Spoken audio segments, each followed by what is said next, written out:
Hello and welcome to Unabridged, the weekly podcast where teachers take on books. This is Sarah. Join us for bookish episodes and a monthly book club pick. This is Ashley. Find us on Instagram, Facebook, and Twitter at Unabridged Pod, or go to our website, unabridgedpod.com, where the books we read are linked for purchase. This is Jen. Check out our Teachers Pay Teachers store, our Patreon page, and our newsletter. Please rate, review, and subscribe on Apple Podcasts to support us. You want opinions about books? We've got them. Hello, everyone. Welcome to Unabridged. Today we are doing episode 164. Wow, 164. We're on the latter half, almost to 200. Our episode today is Love is in the Air. And before we start off with our bookish check-in, we just wanted to remind you that we are doing our 2021 Unabridged Reading Challenge. We have had some really great feedback, and we are really excited to do this challenge with you all this year. You can check out all the details. It's definitely not too late to join in. You can find the details at unabridgedpod.com/reading challenge 2021. You can also just navigate to unabridgedpod.com and click on the reading challenge menu button, and that will take you there as well. But we hope you'll join in and talk books with us in our categories all year long. So let's now get started with our bookish check-in. Jen, what are you reading? So I am reading Holly Black's The Queen of Nothing, which I'm really enjoying. I was trying to figure out how to talk about this because it's the third book in a trilogy. And the things that are happening at the very beginning are huge spoilers for book 2. So I just can't really tell you anything. But I will just say, in general, it is a series that focuses on a girl named Jude. She is a twin. And they have an older sister named Vivi. And when they were children, I think the twins were 8, they were home with their parents. And this man came to their door and demanded to have his daughter, which turned out to be Vivi. He turned out to be a fairy. He murdered their parents and then took them all, because they were his obligation at that point, to fairyland. So Jude is a human who has been raised among the fairies, which they are really brutal. They are really cruel to humans. They really look down on humans. And so she has basically spent her life trying to figure out how not to be tormented or killed by these people who are, or these beings that are immortal and really, really mean to her. But yeah, so it's a really interesting trilogy because I would say the characters are quite complex and sometimes they are not nice. And Jude herself makes some decisions that are quite selfish. And she's just a really complex character, which I enjoy. So I am anxious to see how Holly Black wraps up the trilogy. I will say I've come to really enjoy her work. I think she is great at world building and at creating these complex moral questions. I really liked her middle grade series that she wrote with Cassandra Clare that my son had us read. It starts with the Iron Trial. So yeah, I think she's just a really, really interesting fantasy author. But yeah, so that's Holly Black's The Queen of Nothing, which is book 3. Book 1 is The Cruel Prince. I always think it's interesting, like growing up and reading storybooks and about fairies, and the fairies are always kind and beautiful. And then once you become like young adult and you read books with fairies are always tricksters and very cruel. And, I don't know. I just think it's interesting that the way it changes. I do think that's really interesting. And I think some of it's that nature of immortality and what is power due to beings. And yeah, I think that the idea that it might make them cruel is probably about right. Anyway. Ashley, what are you reading? So I'm excited to be reading R. Eric Thomas's Here for It. This is one that was recommended to me by Sarah. And so I've been wanting to get to it. And also it is the selection I made for the Uncorked challenge. So we all have the Unabridged Pod challenge that we're doing together, but then we also chose our individual challenges. And the one that I chose for January, it's a truth bomb nonfiction book. And so this was a great fit for that, because I think that Eric Thomas is really examining his own life, and also he's speaking to American society and making observations, really insightful commentary about the connections between the experiences he's had as an individual, as a Black gay man, and also as a person living in America. And so I think it's really fascinating. It's hilarious. Sarah had said that it was a good one because he is so brilliant and also funny. And so it's a really nice combination. And I think he really invites the reader into the essays. She spoke before about how it's broken into sections as essays. So a lot of times we've talked before on here that for people who don't read a lot of nonfiction, sometimes it's harder to get into that than it is one that has more of a narrative flow. But I feel like this one comes together in a narrative way and yet moves from essay to essay. So I'm still pretty early on in the book. And what I really loved early on is just his ability to tell a story and then make some insights that are larger than the story itself. And one of the things that really stood out to me early on is he talks about his experience going to a school where he was one of very few Black students. It was predominantly a Jewish population. And what I loved was he made a lot of comments about being in a bubble.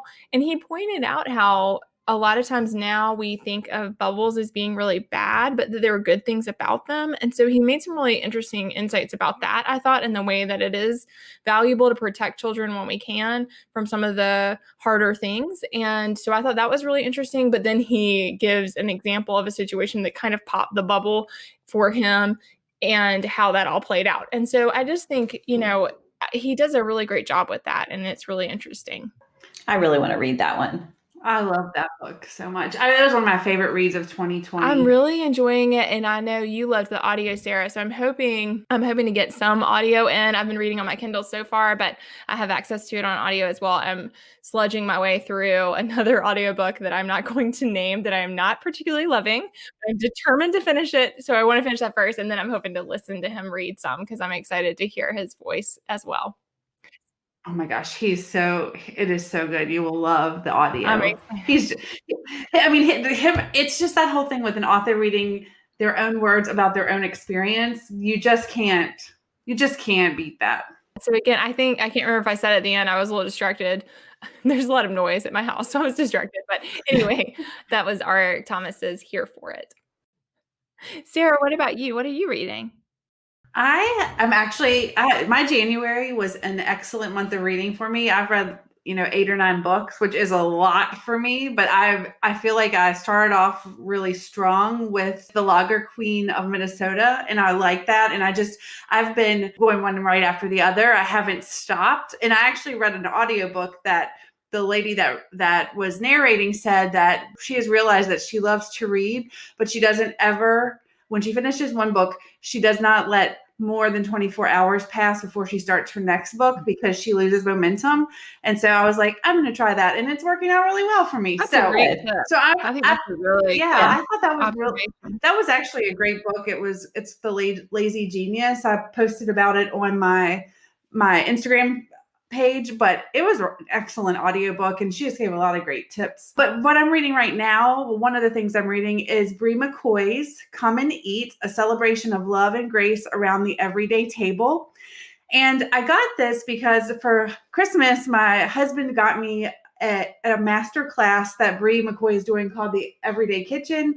And it's just like tips about cooking and elevating your food. And I like to cook, and that's a comforting place for me. And so he got it for me, and I'm really enjoying taking that. So I got her book and I'm reading it. And I just feel like this is the right book at the right time because she is full of faith, and we share the same faith, which I appreciate. But what she really talks about in the book is how people like to come to the table together and share a meal, and it's a place where you can connect, and you should be willing to have people come to your table regardless of if your house is not at the right, not looking the way that you want it to, or even if you have to have pizza, but you gather at the table and you share a meal together and you talk.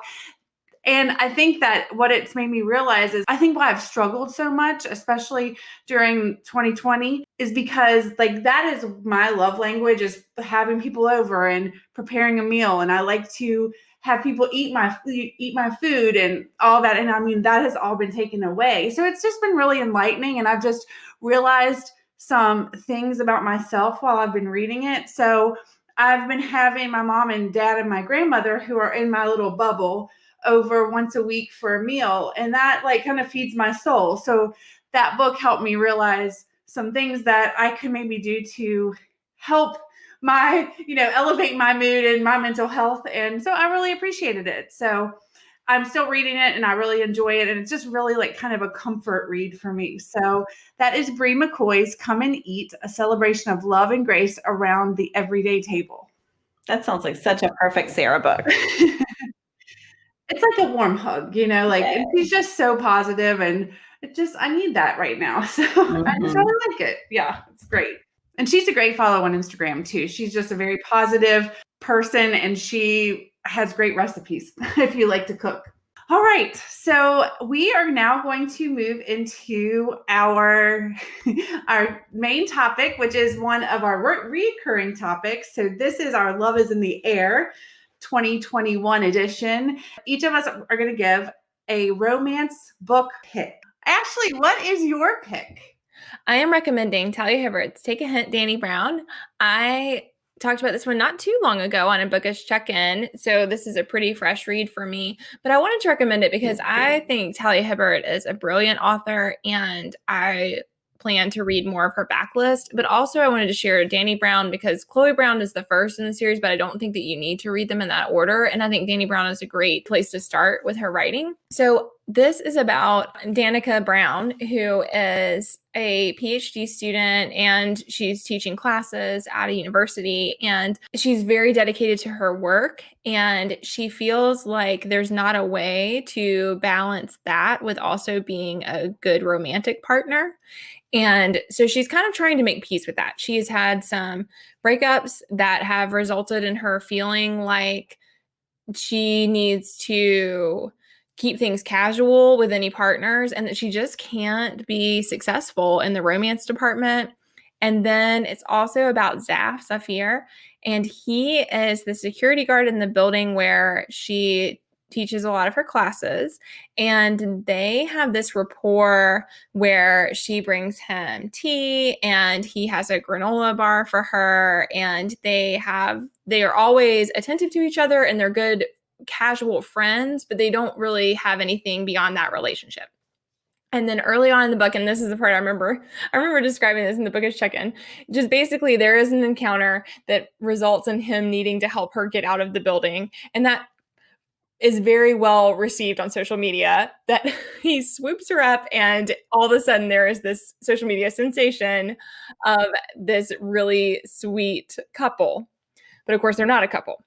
And so then they recognize that there are benefits for both of them to kind of capitalize on that situation and to play up the coupledom. And then things evolve from there. And I think there are a lot of things I really loved about it. I think one of the things I feel like Talia Hibbert does really well is looking at all parts of her characters. I think she paints these rich, vivid characters who are complex and who have a lot going on. And she shows how difficult it is to navigate relationships as complicated people. And I just really appreciate that about her. I think that she does that really well. And I thought that was true in Chloe Brown as well, that I just love the way she examines the connections between things like work life and relationships and how that can be problematic. And for Zaf, he has this whole backstory that I don't want to give any spoilers, but there are things in his past that really impact his present ability to be in a relationship. So both of them have some baggage that they're working through. And I think that both of them are just really admirable characters. I think that's part of what I really loved, is just that she is a great teacher. She is a great scholar. She's dedicated to her research, and she can work and work and work, and really is pursuing an academic pathway in her career that is really amazing. But then that is hard. It is hard to be a young woman doing those things and to also balance that with filling this expectation of what it means to be in a relationship and to play that role. And then with Zaf, he has this really amazing ability, partially because of his past, to make these really deep connections and to help people work through hard things, but it is uncomfortable for him and it requires him to open up in order to make those connections possible, and that's hard. And so I just think that all of the problems in the book, I've talked about this before about romance, that I really need the problems to be real and not kind of fabricated. And I feel like she just does that so well with her stories because they are complicated people, and there's nothing superficial about the problems that arise and the ways that those have to be worked through by the characters. And so all of that I think is great. So again, that's Talia Hibbert's Take a Hint, Dani Brown, and I think it is an amazing read. I want to read that and the Chloe Brown one. I haven't gotten to them yet, but they're both on my list. Yeah, they're so good. And the new one's coming out soon. I'm really excited. And that's what I didn't say, but so Chloe and Dani and Evie is the third sister. They're all sisters. And so again, loose connections, you can read the books without each other, but I love that sister connection and it's really sweet in the stories as well. Jen, what is your recommendation? So I had a really hard time making a decision, but I know I always want to talk about all the things, but Jen always has a list for our categories, and Ashley and I have one book. Well, I felt like I'd read so much more romance this year, and then when I went back and looked, I mean, it is a huge increase for me, but it was probably like 5 or 6 books, so it felt like a lot. But then when I looked over the scope of the year, that's much more than the 20 years prior. But it's still a pretty small number relative to a lot of other things I read. But yeah, whereas I read a good bit of romance. So, and that is definitely my comfort reading. So yeah, 2020 was a year where I needed some comfort reading. So that's for sure. Well, the book I have chosen, I really, really love. This is Alexis Daria's You Had Me at Hola. And this one does a lot of things that I really liked. First of all, the 2 main characters are Jasmine Rodriguez. She is an actress who has has a moderate amount of fame. She has been on different soap operas, but she has the chance to launch a streaming TV show, and she will be the leading actress on the show. The show is built around her character, and she really loves the role that she's playing because it's a complex main character who has a lot of nuance. She feels as if it represents her as a Latina really well. Something she's been frustrated with has been tabloid coverage of her life and of her romances have really played into stereotypes, and she has gotten really frustrated by that. So the chance to emerge from that really superficial look at who she is, it is appealing to her, that she has a chance to sort of redefine herself. She has the show all set up with this leading man that she had a large part in casting, and then something happens and he can't be on the show. So all of a sudden she has a new lead actor to play against. She has never met him, but she knows that he is a good actor. His name is Ashton Suarez, and he is famous on telenovelas. He is hoping, so the book does alternate perspectives, so you get his perspective too. And he is also hoping that this show can be a game changer for him. He is ready to step out of the world of telenovelas and to, again, have more complex roles. He would love to go to Hollywood and get some mainstream movie parts, but he needs this to go well. And so he has a lot invested in Jasmine liking him, which makes it really bad when they first meet, because he ends up spilling a huge coffee all over her really light colored outfit that she is wearing for their first read through. And the only clothes she has to wear are like gym shorts and a tank top. She's like dressed up. She looks so professional. She's really been thoughtful about what she wants to wear. And she ends up wearing gym shorts and a tank top to the first read through. And she handles it with a lot of poise, but she is pretty frustrated. And she knows it's not his fault, but he also fumbles a little bit with his apology and doesn't handle it in the best way. So their first meeting does not bode well for this to be a great connection on the TV show. So as things start to develop, you see that Jasmine, because of the portrayal in the tabloids, is really frustrated by the media, but she also has accepted that this type of fame comes with that sort of attention. Ashton, however, wants to be super private and does not want any tabloid attention. So he goes out of his way not to go out with the rest of the cast when they go out in public because he doesn't want to be filmed. He doesn't want any pictures taken. And you find out eventually, this is a tiny spoiler, but it happens fairly early, that he has a son and he is very protective of his son and he doesn't want his son to get any media attention. So they have all of these just different conflicts in the way that they handle fame and their approach to the world. But ultimately, they both want to make a success of the show, and that's where their connection comes in. They decide that they have to have one-on-one rehearsals to build a sense of relationship. Of course, that gets steamy very quickly. It's a romance novel, so that's not surprising. But they also start to be vulnerable with each other and to really talk about their different philosophies about the world and what they think. One of the things I loved about the way Daria wrote this is she has the show that they're on is called Carmen in Charge. And every chapter starts with a scene from Carmen in Charge. So you get this book within a book kind of feeling. You see the script and then it'll play into them their actual story. So that was really fun. And you get to meet these other characters. The characters in Carmen are great too. So you get this doubling up of all of these excellent nuanced characters who are really thoughtful about the way that they approach the world. So yeah, I really enjoyed this one, both because it's a lot of fun. There are some funny scenes. It's really steamy, but also I think behind it, it's considering some really important issues and some issues that we all need to think about a little bit more when we consider how the media is portraying different people. So that is Alexis Daria's You Had Me at Hola. She has another really fun series it's a show kind of like Dancing with the Stars, and the 3 different books each feature a different dancer from that show. So yeah, she's an author I've enjoyed in the past and will definitely continue to read. So that's Alexis Daria's You Had Me at Hola. My sister has that book and she's going to let me borrow it. I want to read it. It looks great. Yeah, I think you'll really like it. Yeah, I definitely want to read it too. I'll be looking for that one. So Sarah, what book are you recommending? It's kind of funny because my book kind of like a hybrid of both of what you said. So my book is called First Comes Like.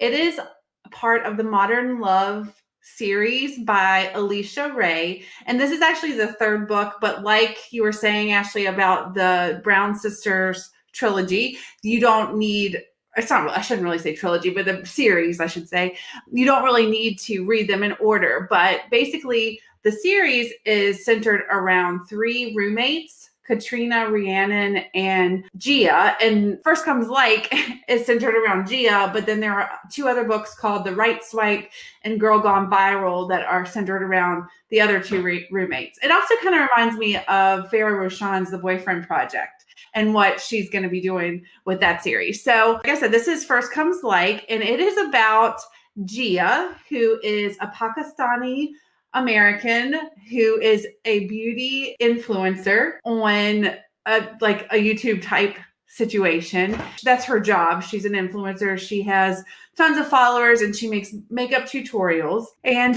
she lives in California and her family lives in New York. So one day, this man named Dev slides into her DMs on Instagram, and it turns out he is this international superstar who is from a very influential, wealthy Bollywood family from India. So she has some correspondence with him and she really, hits it off and they talk. Well, he leaves India to come to the United States to film a television series, and she wants to meet him because they've been talking and all of this. And he is very elusive and won't do it. So she decides to take it upon herself and go try to meet him at this industry party because she's an influencer, she's able to get into high profile parties. And when she walks up to him, he just doesn't know who she is. No. So, as we say a lot, hijinks ensue from there. But I don't want to give any spoilers because there's a lot happening in this. It's pretty light. But what I really love again is I think like a lot of the things that we've all read this year have just dealt with different cultures and how, if we're from different places, how we can navigate and become friends, or in this case lovers, or whatever. And I just really liked learning about Gia's family, and she is one of 5 sisters, and she has a twin, and her mom and dad, everybody in her family is a physician except her, and she's an influencer. And then Dev's family is really influential, but they've had some tragedy, and it's a little bit fractured, and just learning, and like they come from different values, and just learning about both of their cultures and how they navigate once they start getting to know each other.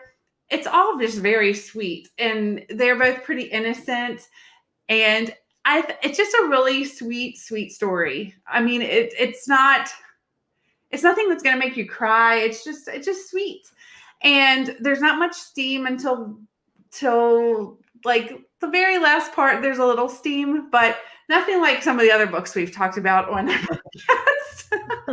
So I just think it feels really current. It feels really empowering for women.